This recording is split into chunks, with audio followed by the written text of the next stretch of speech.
Hai semuanya, gimana kabar kalian? Semoga selalu dalam keadaan baik. Jadi di video kali ini kita akan update untuk pergerakan dari TKO, toko token ya. Kita lihat kemarin dia nge-pump cukup signifikan dan ini dipicu karena Binance resmi akuisisi toko kripto. Jadi ini news sudah muncul. Bagaimana sebelumnya kan rumor. Oke, jadi kalau kita lihat dari penjelasannya sih Binance resmi akuisisi toko kripto. Binance akan segera bertahap hingga 100%. Jadi akuisisi akan dilakukan secara bertahap. Dan sekarang Binance sudah memiliki mayoritas saham daripada toko kripto ya. Jadi kalau mayoritas berarti sekitar 51% ke atas itu sudah dikuasai oleh Binance.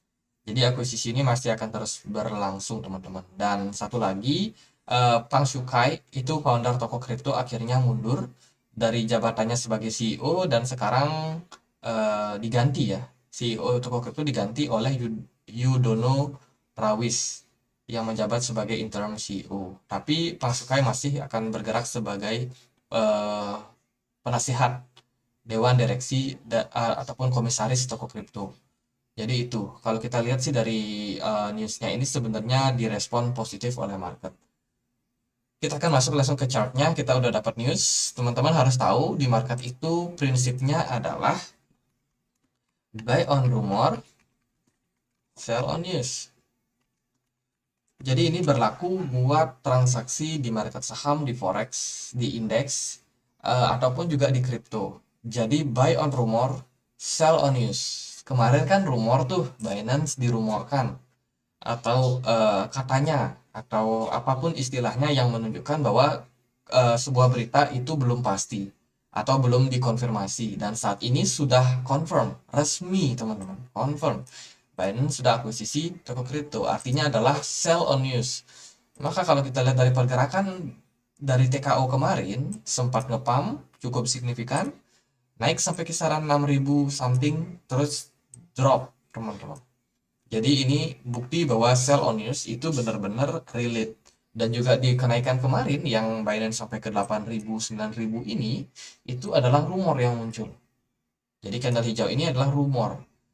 Makanya kemarin Binance naik tiba-tiba, mungkin ada teman-teman yang FOMO, yang beli di atas. Nah itu sekarang berita dari rumor tersebut sudah dikonfirmasi oleh Binance. Kita lihat dulu deh progres ataupun proses daripada rumor tersebut tercipta. Ketika waktu itu Binance dirumorkan uh, bakalan diakuisisi oleh toko kripto, hal yang terjadi sebenarnya Binance sudah memiliki saham di toko kripto, tapi belum saham mayoritas. Makanya ketika itu pergerakan harga TKO itu cenderung naik seperti ini teman-teman. Naiknya lumayan lah naiknya, tapi dia nggak impulsif kayak yang terjadi di sini. Nah, itu sebenarnya orang-orang dalam itu udah dapat beritanya bahwa Binance akan melakukan akuisisi toko kripto. Itu sudah dapat beritanya terlebih dahulu. Kemudian ketika beritanya muncul, barulah di sini akumulasi dari para whales yang ada di sini itu udah cukup buat nendang harga TKO naik. Makanya ketika dia sedikit saja di-trigger, news dimunculkan, banyak orang FOMO, banyak orang beli. Ini masuklah retail-retail di sini. Kemudian ya ketika udah di atas ya mereka jualan sedikit demi sedikit. Artinya whales jualan sedikit demi sedikit. Alhasil ya itu retail pada nyangkut semua. Jadi proses itu juga terjadi sama perdagangan kemarin. Jadi kemarin aku sempat juga beli TKO, sudah jual sih di harga 5.000. Jadi ketika dia naik, ya udah jual, udah untung 5%, 6%, jual. Nggak usah nunggu sampai puluhan persen. Yang penting cuan. Nah, sekarang gimana kondisi TKO? Kalau kita lihat dari segi tren penurunan, ini udah sangat-sangat turun ya. Udah sangat-sangat diskon. Teman-teman juga harus lihat, setiap kali tren kenaikan terjadi, perhatikanlah yang namanya volume. Kenapa penting teman-teman?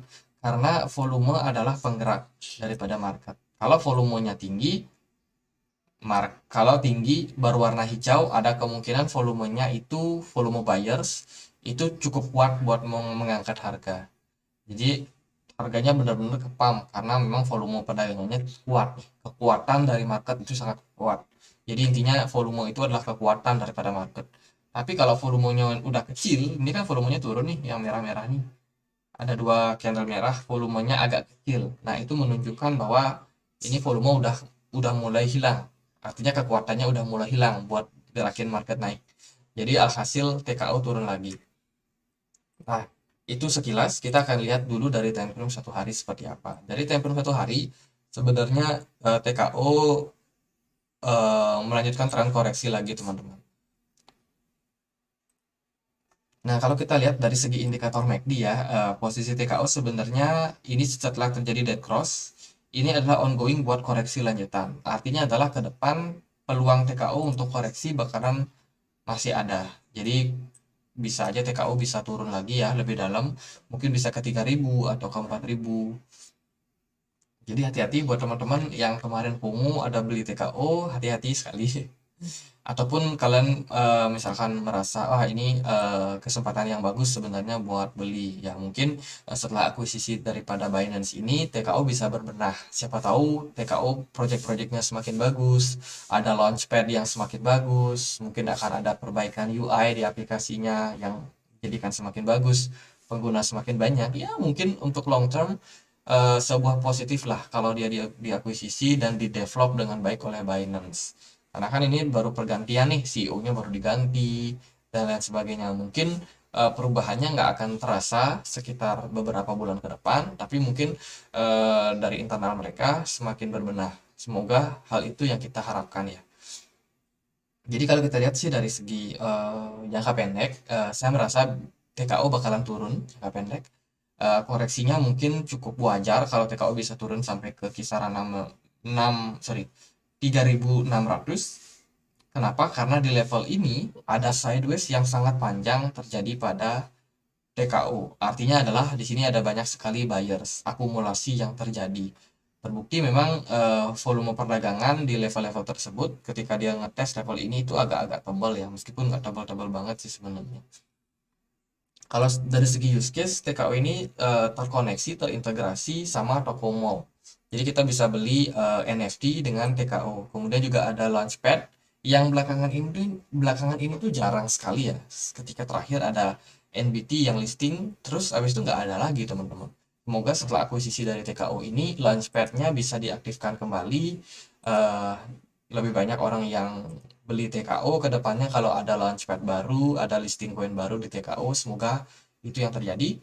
Tapi kalau sementara sepertinya memang kondisinya masih belum begitu baik. Ya kita tunggulah seperti apa keputusan investasi daripada TKO. Karena saya yakin banyak teman-teman yang udah sangkut juga di TKO. Jadi daripada teman-teman mungkin jual murah ya, teman-teman bisa ambil opsi lain seperti staking mungkin TKO-nya. Mungkin kita perlu lihat di CMC deh. Kita akan masuk ke CMC. Di sini di menu pencarian kita akan cari yang namanya TKO. Sorry. TKO. Toko token. Kita masuk. Lah, TKO. Nah, kita masuk ke toko token. Di sini kita dapat supply maksimum TKO yaitu adalah 500 juta TKO. Sementara sih yang baru beredar saat ini baru 22%. Ini sudah termasuk yang di burn ya. Oke, maksimum supply. Oh, ini berarti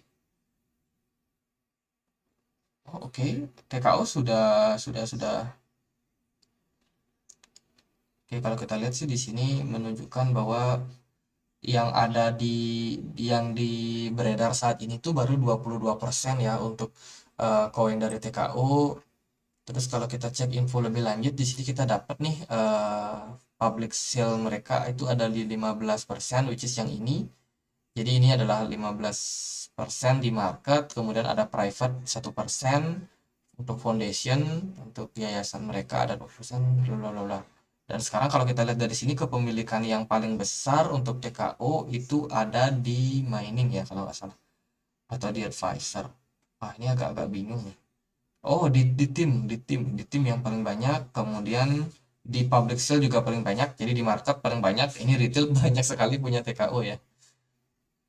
Ya, gitulah teman-teman. Semoga sih kedepannya kita berharap ini project bisa diterusin karena kasihan juga ya teman-teman yang udah sangkut cukup lama. Mungkin ada yang beli di 11.000, ada di harga berapa. Jadi semoga lah Binance develop TKO dengan baik.